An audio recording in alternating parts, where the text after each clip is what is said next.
You've seen it, right? You're scrolling online, and there it is. That post promising some little-known stock is about to be the next big thing. It really feels like you're just one click away from a massive win.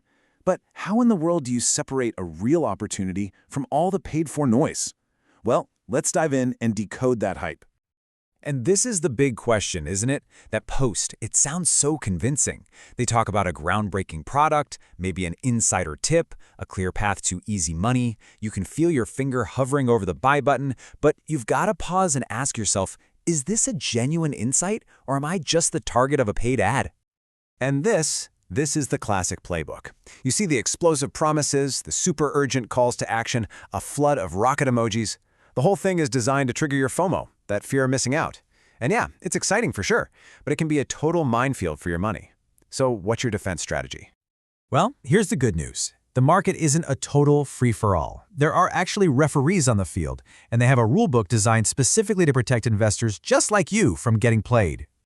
The two key players we're going to look at are the BC Securities Commission, or BSC, and the TSX Venture Exchange. Just think of them as the rulemakers and the enforcers who are there to make sure it's a fair game. They've laid out some really clear guidelines for stock promoters, and we're about to break down the three most important ones right now. Okay, rule number one is simple. No lies. Sounds obvious, right? But the rules are actually incredibly specific about what counts as a lie in stock promotion, and that distinction is absolutely crucial for you as an investor. So the BCSC has two really powerful tools here. The first is called misrepresentation, and that covers the big lies about material facts. You know, the stuff that could really move a stock price. But here's the real game changer. The second rule against false promotional statements. This one is so much broader. It covers any misleading statement an investor might care about, even if it's not some huge official material fact. That sneaky tweet?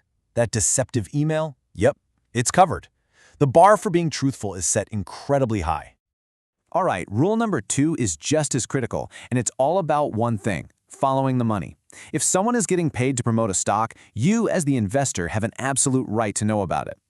Now, regulators have a really broad term for this stuff: investor relations activities. And what's wild is just how wide the net is. This isn't just about official company reports.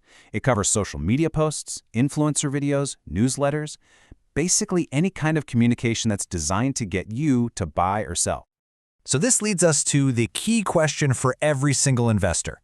If money is changing hands to create that promotion you're looking at, what are the absolute must-have pieces of information they are legally required to tell you? The law demands that the disclosure has to be clear and conspicuous. So what does that actually mean? Well, it's three simple things. First, use plain language, no confusing legal jargon. Something like paid ad is perfect. Second, put it in a prominent spot, right up top, not buried way down at the bottom. And third, it actually has to catch your eye. No hiding it in tiny font or behind some generic hyperlink. They have to make a real effort to let you know they're being paid. And listen, this isn't some trivial little rule. The BC Securities Commission itself put it plainly. Failing to disclose paid ads deprives investors of a vital safeguard and, get this, damages public confidence in the entire market. It's a cornerstone of market integrity. Finally, let's get to Rule 3, because the regulators don't just care about if a promoter is paid, they also care a whole lot about how they're paid. This is all about aligning incentives and, frankly, preventing abuse. The big worry here is the classic pump and dump scheme. It's pretty simple. A promoter gets paid in stock, they hype it like crazy to inflate the price, that's the pump, and then they sell all their shares at the peak, leaving everyone else holding the bag as the price crashes. That's the dump. To stop this, the TSX Venture Exchange put some really strict limits on paying promoters with stock. And that limit really comes down to one key number: 2%. In a single year, a company can't give away more than 2% of its shares as options to all of its promoters, combined. This cap makes it way harder to just flood the market with cheap stock that's designed for a quick flip. The second safeguard is a mandatory vesting schedule. Promoters can't get all their stock options at once. They unlock gradually over a full year, a quarter at a time every 3 months. This forces a longer-term outlook. It means they can't just pump the stock, cash out in a week, and run. It makes that whole scheme incredibly difficult to pull off. So now you know the rules of the game. Let's forge all that knowledge into a practical toolkit that you can use every single day to spot the red flags and protect your portfolio.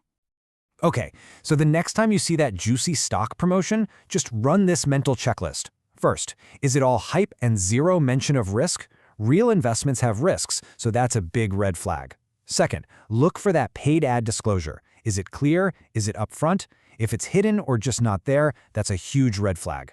And finally, are they promising you guaranteed returns or specific price targets? Nobody can promise that. That's a classic sign of trouble. Asking these simple questions helps you cut right through the noise. Knowing the rulebook, it completely changes the game. It gives you the power to see behind the curtain, to separate real information from paid advertising. So the next time you see that stock tip with the rocket emoji, you won't just see the hype, you'll see the rules, and you'll know exactly what to look for before you even think about hitting buy.